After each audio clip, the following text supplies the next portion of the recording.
তুমিও বলবে। কবি কার্তিক ঘোষ। ভালো মেয়ে ঠিক কাকে বলে জানো? ভালো ছেলে মানে কি?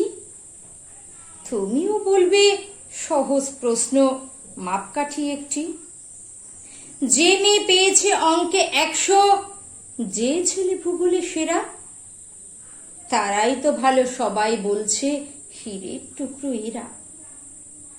কাগজে ওদের ছবি ছাপা হয়, টিভিতে দেখায় মুখ, ওদের জন্য আমারও তো ভাই আনন্দে ভরে বুক।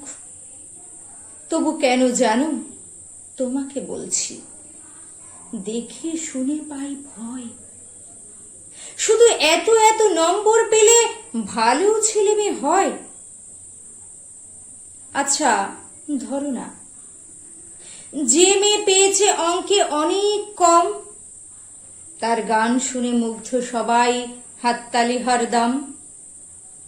ওই যে ছেলেটা পাশ করে গেছে এবারেও টেনে টুনে, বলতে কি ভাই আমরা অবাক ওর আবৃত্তি শুনে। নাটকেও তার নেশা আছে খুব, পরের বিপদে ছোটে। পাড়ার তিন্নি বাংলায় নাকি 30 পেয়েছে মোটে। কিন্তু মেয়েটা খেলাধুলাতে 10খানা গায়ে নামি। সত্যি বলো তো, তুমিও বলবে ওরা নয় কেউ দামি? চাই যে অনেক ইঞ্জিনিয়ার, চাই আরো ডাক্তার, পাশাপাশি চাই শিল্পী, খেলুড়ে, স্নেহময়ী সিস্টার।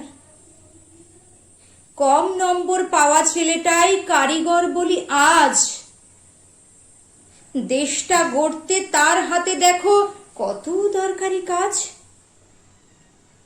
পরের দুঃখে কাতর যে মেয়ে মুখটি করেছে কালো, কম নম্বর পেয়েছে বলে কি বলবে না ওকে ভালো? অভাবের টানে কলেজে পড়েনি, ছোট দরমার বাড়ি, তবুও ছেলেটা বাবা মাকে দেখে, ভাড়াতে চালায় গাড়ি। তাই বলছি কি, শুধু নম্বরে হয় নাকি মাপকাঠি? ভালো ছেলে মেয়ে বলতে কি ভাই মানুষ চাইছি খাঁটি। ভালো ছেলে মেয়ে বলতে কি ভাই মানুষ চাইছি খাঁটি।